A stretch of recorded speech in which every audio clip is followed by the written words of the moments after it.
everybody, my name is Troublemaker. We have a great match for you today. We have Tigga, who is regarded as the #1 player on the ladder. He also won the first Wargame European Escalation Invitational Tournament. He has amazing position play. He's really great at multitasking. You can flank off multiple attacks at once. He can push in, and he is known for just slowly creeping in on you. He is Tigga. And his opponent, no slouch. Probably the most feared man on the ladder, hands down. Known for tight, high-end micro, really powerful rushes that are unbeatable. Everybody hates running to this guy because he is a nerd slayer. This guy crushes nerds under his mouse clicks. He is Bentguru. So we have a pretty tight matchup here, and when you're facing Bentguru, you honestly feel like you're going to get rushed. And so you prepare for this. You prepare for the rush. And that doesn't always work out. It looks like he's going with these BTR 70 Zalos.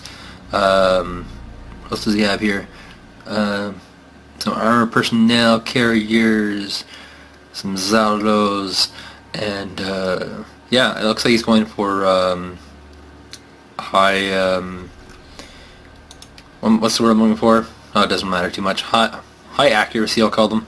I know it's high rank, but... And so we have a little bit of confusion here by Tigga. He had some toes out, and he's repositioned with new ones.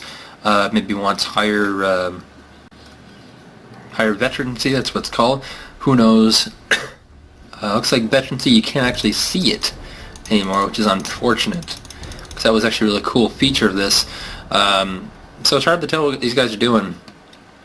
So it's pretty obvious that Tigga's kind of playing against Bentguru, and you can tell because he's kind of a guy who likes to go with 2 commands, and it looks like he only has 1 command here. And usually on this map, a really good Tigga strategy would be to move everything at the Foxtrot and then try and take Echo, and just, position along this axis here, and you'd have just a minimal amount of stuff here at golf. And Bentguru, though, is a pretty brutal guy to play against. He has a great unit spread. He has a lot of variety of units, and he'll just rush through the middle and just clean up all your spread up units. So we're gonna have to see what these two guys are gonna do. The match has started. We have some a gunship helicopter and a scout, and you see here this is kind of good stuff. They're not rushing them in. They are just trying to piddle them around, looking for, advantages. Looks like the anti-aircraft will take out one of the helicopters. It was a cheap one though, at 50. We have our personal carriers lower the anti-air weapons here. Unfortunately, it doesn't look like there's any anti-air on the part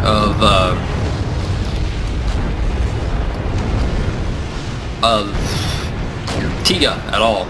And so Bentguru, in an uncharacteristic move, is retreating. And it looks like Tigga is in fact the one pushing in with insane micro on one direction, one axis, with a perfect spread of units, and he's just knocking out recons left and right. So that's something really different and unexpected. We have a little engagement in Chasseurs from Moss in the woods here, cleaning up this section. Looking at the entrance points, Bentguru has taken Bravo for closer reinforcement and a 2 points per second, and Tigga's taken Foxtrot 2 points per second. And so looks like the BTR is always moving up for some more quick attacks on these Leo-powered 24s, which are smartly moving back in the woods. Looks like he has some rough ground, which means he's going to be a little bit slower, and he'll get out of here. It's still anybody's match. Bentguru definitely in the lead right now. He's using very cheap units, trading very cost effectively in this tank war. We have a massive volley here of Is a Smirch or is it Buratino? It's Buratino, of course. Buratino. The Buratinos are reloading for another one. Unfortunately for Tigga, his units are a little bit clumped up right here. One volley of Buratino could really cripple this up, or even this here. As you can see, Tigga not playing his normal game. He has no flank at all over here. Just two Team X infantry fighters in the woods here. And this is a pure slugfest. We're looking at 2 guys just pushing at each other with tanks and anti-tank weapons back and forth. And it looks like Bentguru has won on the points, but Tigga has won the position, which is an important distinction. Tigga Tigga can move up a little bit. There is a recon here, unfortunately, so this is kind of the scary point of the game. If Tigga moves up too far, the recon will scout it, and he can just push back up his tanks and anti-tank weapons back in position. So we have another volley of Buratinos trying to wipe out a camp. Might get the supply if it's lucky. Looks like he didn't get anything, and Tigga has in fact taken back the lead.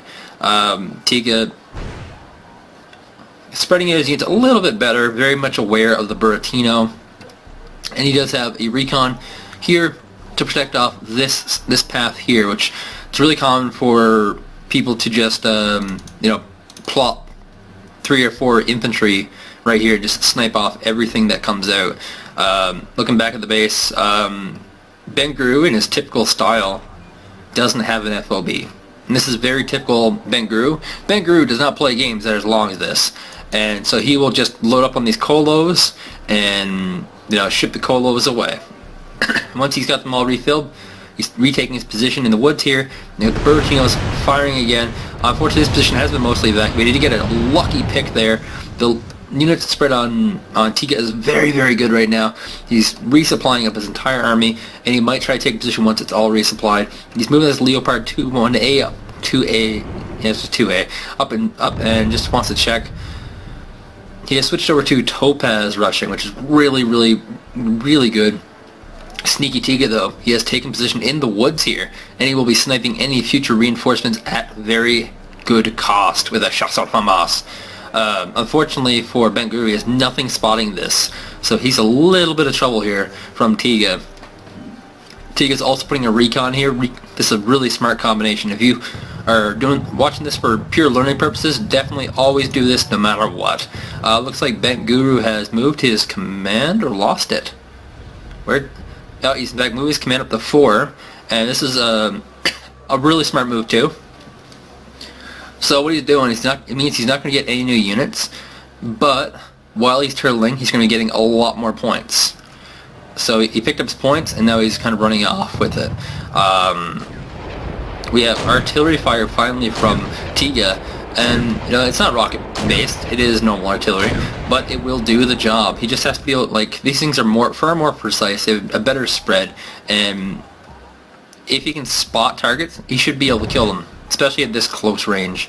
So Tigga, going back into what I would call his normal style of play, he's slowly creeping across the map, and you see this. He took Bentguru took a position here in the woods, and what happened to the infantry fighting vehicle? It pulled back. So very, very smart on Tigga. He's pulling back. Looks like this position was cleaned up by Motostrico and TO-55 flamethrower and single Tomas, and we're getting some artillery fire pounded on that position right there by Tigga. Just wants to clear it, anything quick. The Baram is coming up for another quick volley of 4. He just wants to get up as many units as possible, and looks like there's an attempt again by Tigga to try and retake this position, but smart Bentguru has in fact put in a flamethrower and a Motostrico here to ward off any infantries. So what do we have going on? No one has taken another expansion yet. It's still a 1 base game versus 1 base.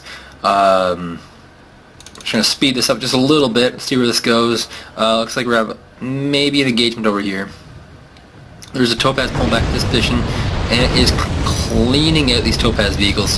Very, very lucky picks, and had tank supporting in the back. So now we are slow. Oh, he's bringing. Oh, it's gonna be a flamethrower. TO-55 versus Zippo.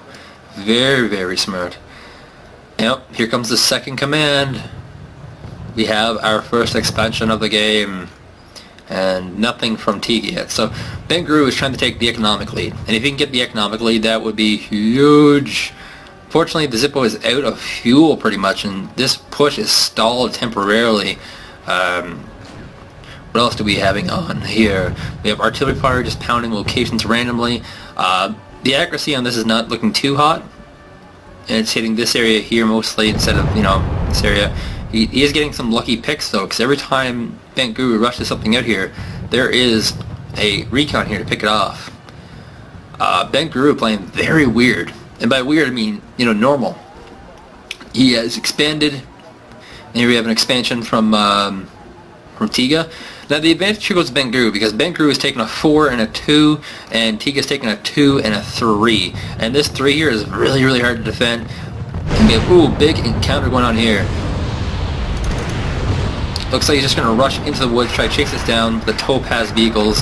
Topaz is running out of supplies. We have a volley of helicopters versus helicopters, doing a little bit of helicopter dance, and I think Tigga just knows he can't really push with this too much. And great multitasking, just pushing out these units with the flamethrower and the motor streakel, largely securing this location, and now it's purely a flank war. The Leopard has to run though, it can't really stand up, it needs to run. There's too much tanks and anti-tank here for it to kind of just run in and dash. So you have a really interesting game here now. 2 base versus 2 base. It looks like we have Dana artillery coming out, which are really powerful, and we have lots of Topaz infantry. Bentguru is definitely setting up camp right now. He didn't do a rush this game, which is really, really weird. And what we're seeing here is really powerful macro games. The Danas are pounding, and he just knows this location here is pretty fresh and right full of units. That's a great location to pound. And we have, Tigga, very typical Tigga. Look at the map.